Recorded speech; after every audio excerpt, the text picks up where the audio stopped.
স্বরচিত কবিতা মাকে উদ্দেশ্য করে লেখা। স্রষ্টার শ্রেষ্ঠ ধারক, পৃথিবীর পথ মারিয়ে এসেছ ক্লান্তির ঘাম ললাটে, চাহিয়া রহিয়াছ আমারই পানে উদাস নয়নে।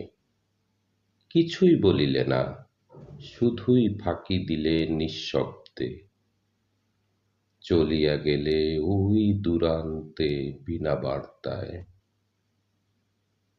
মনে করিয়া দেখো মা, তুমি তো আমায় বলিয়াছিলে যাইবে না কোথাও ছাড়িয়া আমাকে, নিঃস্ব করিয়া যাইবে না, যাইবে না কোথাও। তুমি বলিয়াছিলে তুমি থাকিবে আমারই পাশে, অপেক্ষা করিবে আমারই ফিরিয়া আসার। ললাট চুম্বনে প্রশান্তি লইলাম মাখিয়া,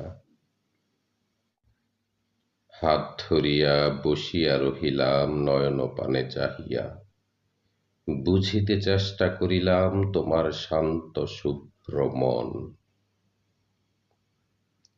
হাত টানিয়া লইয়া আমার কপলে মাখিলাম স্পর্শ। স্থির চিত্ত নয়নে চাহিয়া রহিলে মৃদু হাসিয়া, জগৎ বিখ্যাত সুন্দর নাকটা টানিয়া বলিলাম, মা আমি কিন্তু তাড়াতাড়ি আসিব ফিরিয়া। নিশ্চিন্তে ভরসা করিলাম, বলিলাম, মাগো আসিয়া যেন পাই তোমারে হাঁটিতেছ দেখিতে। মনোযোগে শুনিয়া ঘাড় নাড়িয়াছিলে, কিন্তু তুমি কি করিয়া পারিলে ফাঁকি দিতে? তুমি তো আমায় নিঃস্ব করিয়া কাদাইয়া গেলে আজীবনের তরে। আমি আর কাহাকে বিশ্বাস করিব বলিতে পারো? কাহাকে বলিব মা পাটিসাপটা বানাইও, মাগো ভাত মাখিয়া রাখো ডিম আলু দিয়া। তুমিও আমায় বিশ্বাস করাইয়া হারাইয়া গেলে চিরতরে অনেক দূরে, অনেক দূরে, বহু দূরে। কি করিয়া পারিলে? তুমি কি বলিতে পারিবে? কি করিয়া রহিব তোমারে ছাড়িয়া এই পুরা জগতে, এই রুদ্র জগতে?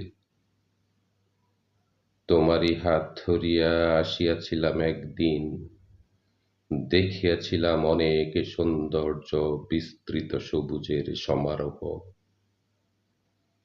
হাত ধরিয়া বাড়িয়া উঠিয়াছিলাম বহু বিশৃঙ্খলায়, তথাপি নীরবতে নিশ্চিন্ত আশ্রয়ে। তুমি পিঠা বানাইতে রান্না করিতে বসিয়া থাকিতাম তোমারই পাশে কথায় কথায়। অলক্ষ্যে কখন ঘরে যাইয়া ঘুমাইয়া পড়িতাম, মধ্যরাতে ডাকিয়া খাওয়াইয়া ঘুমাইতে বলিতে। তোমারও কি মনে পড়ে? তোমারও কি হয় স্মৃতিচারণ? আমার চোখের সামনে সবই যে ভাসে অশ্রুপাতে, হৃদয়ের অলিন্দে সব স্মৃতি বসিয়া থাকে, চোখে ভাসে, চোখে ভাসে, চোখে ভাসে তোমারই মুখখানি। যে মুখের বাঁকা হাসিতে মধুময় স্মৃতি বিজড়িত, যে চোখের চাহনিতে প্রচণ্ড ভালোবাসা সৃষ্টির মহিমায়, যে উদরে হাত বুলাইয়া আদরে করিয়াছিলে লালন।